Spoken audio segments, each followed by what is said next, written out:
மஞ்சத்தூள் போட்டுக்கிறேன். மஞ்சத்தூள் போட்டு காய்கறியெல்லாம் கழுவிடுங்க. மஞ்சத்தூள் போட்டு காய்கறியெல்லாம் கழுவிட்டிங்கன்னா ஃபஸ்ட்டு தண்ணியில் போட்டு கழுவிடுங்க. கழுவிட்டு மஞ்சத்தூள் கொஞ்சம் போட்டு காய்கறியெல்லாம் கழுவிடுங்க. ஏன்னா மழை நாள் வர மஞ்சத்தூள் போட்டு கழுவிட்டிங்கன்னா நல்லாயிருக்கும். காய்கறியெல்லாம் நல்லா கழுவிடுங்க. இதை 2 தண்ணி போட்டு கழுவிட்டு அதுக்கப்புறம் மஞ்சத்தூள் போட்டு 3ஆவது தண்ணியில் மஞ்சத்தூள் போட்டு கழுவுறேன்.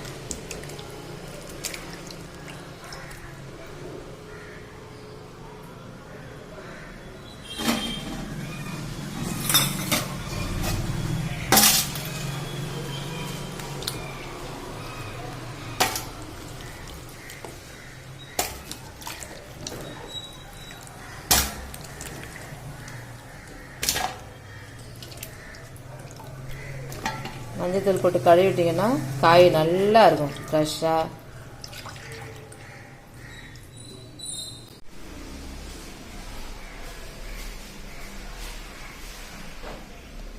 தக்காளி, வெங்காயம், முருங்கைக்காய், பூண்டு, கொத்தமல்லி இலை,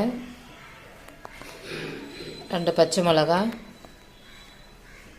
கருவேப்பிலை, வெந்தயம், தூள் 4 ஸ்பூனு தூள், சின்ன ஸ்பூனு தான், பெருசு இல்லை, போதுன்ற அளவுக்கு புளி.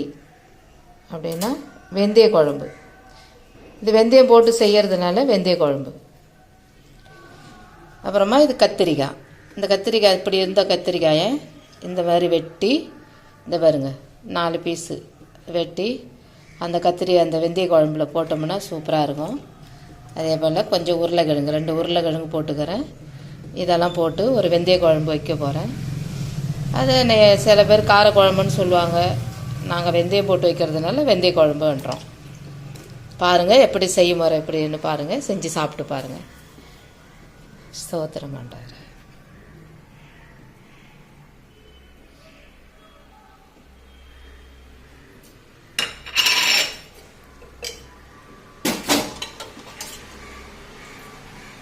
ரெண்டு ஸ்பூன் எண்ணெய் அதிகமாக சாப்பிட மாட்டோம்.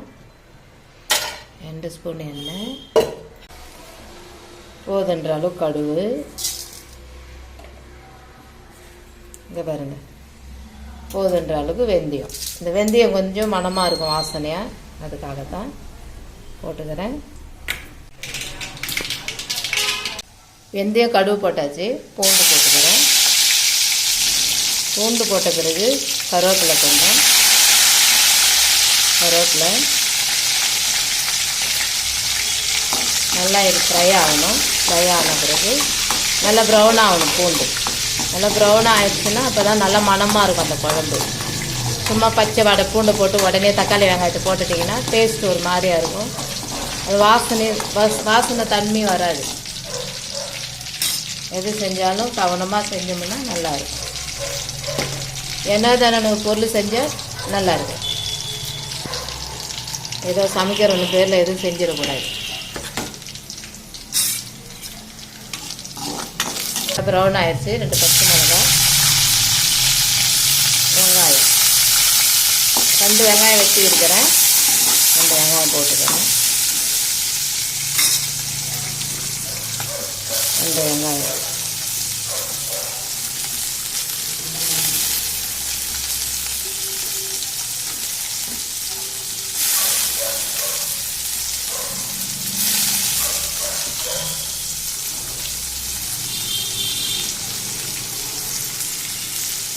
போட்டுருக்கிறேன். அது நல்லா ப்ரௌன் ஆகணும். ப்ரௌன் ஆன பிறகு தான் காய்கறி எல்லாம் போடணும்.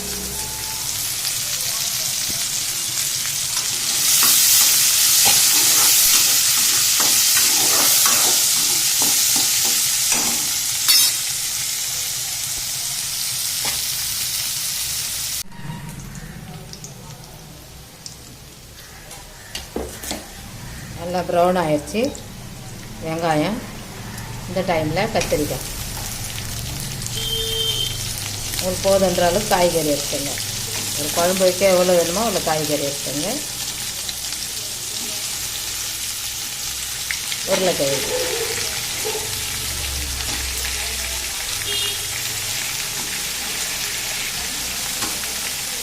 முருங்கைக்காய், இவ்வளோதாங்க.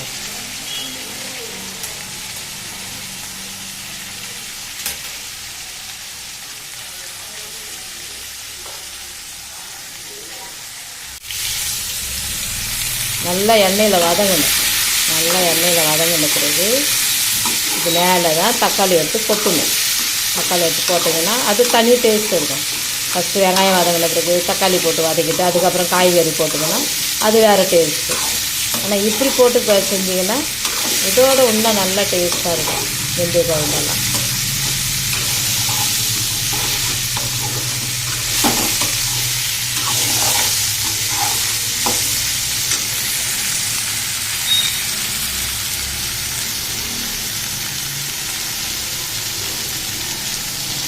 இது மேலே தான் தக்காளி போடணும், காய்கறி மேலே. லாஸ்ட்டில் கொத்தமல்லி இலை போடணும். அப்படியே போட்டு நல்லா அழகாக சிம்மில் வச்சுட்டு ஸ்லோவாக வச்சுட்டு கிண்டி விட்டுட்டு அதுக்கப்புறம் அதை ஒரு மூடி போட்டு வச்சுருங்க. தக்காளி ஜூஸெல்லாம் அப்படியே இறங்கும் அந்த காய்கறி இறங்கி அந்த எண்ணெயில் நல்லா ஃப்ரை ஆன பிறகு அதுக்கப்புறம் தான் மிளகா பொடி புளி தண்ணியெல்லாம் போடணும். நல்லாயிருக்கும் சாப்பிட்டு குழம்பு நல்லா ஃப்ரை ஆகும்.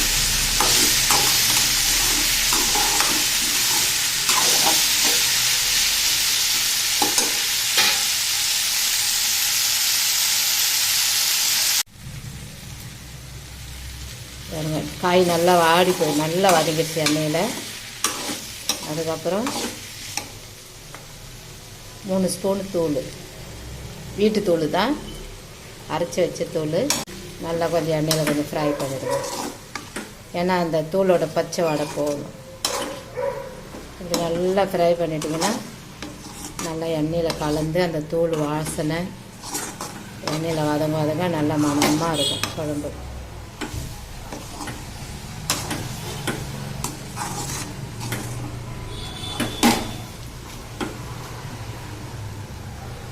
இது கொஞ்சம் புளி தண்ணி, ஒரு 25 கிராம் புளி உங்களுக்கு போதுன்ற அளவுக்கு எடுத்துங்க.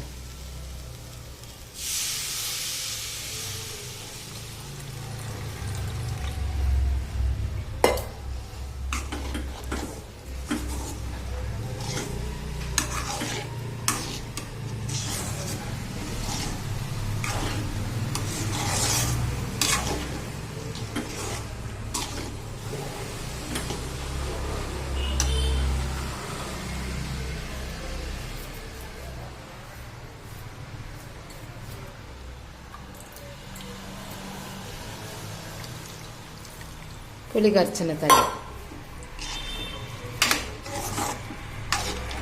உங்களுக்கு போதுன்ற அளவுக்கு தண்ணி ஊற்றிக்கிட்டேன்.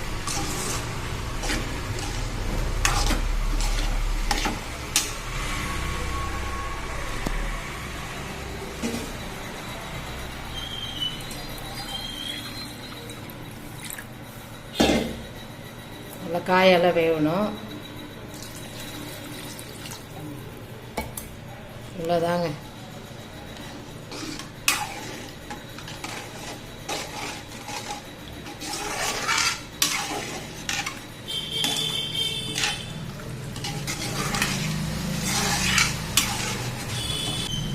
இப்போ பாஸ்ட் வச்சுருங்க.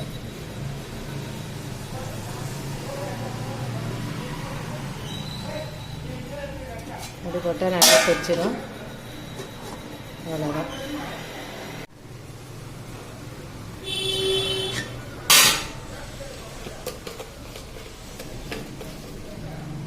போதுன்ற அளவுக்கு உப்பு போட்டுங்க.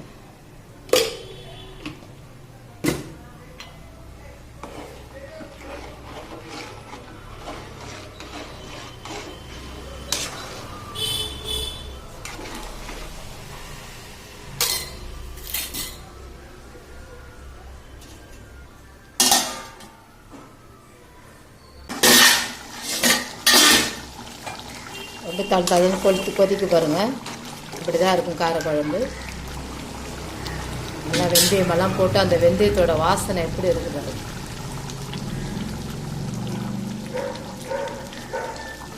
நல்லா கொதி வந்துச்சு.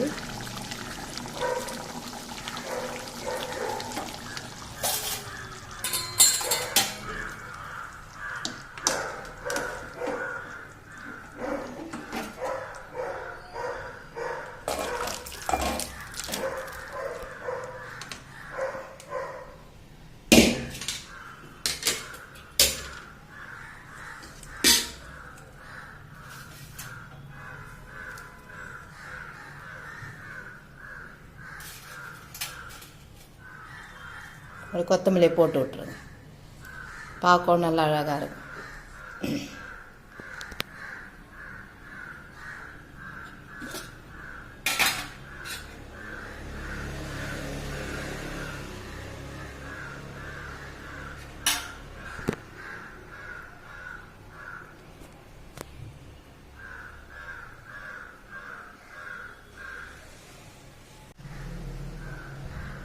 பாருங்கள், கத்திரிக்காய் எவ்வளோ நல்லா இருக்குது பாருங்கள்.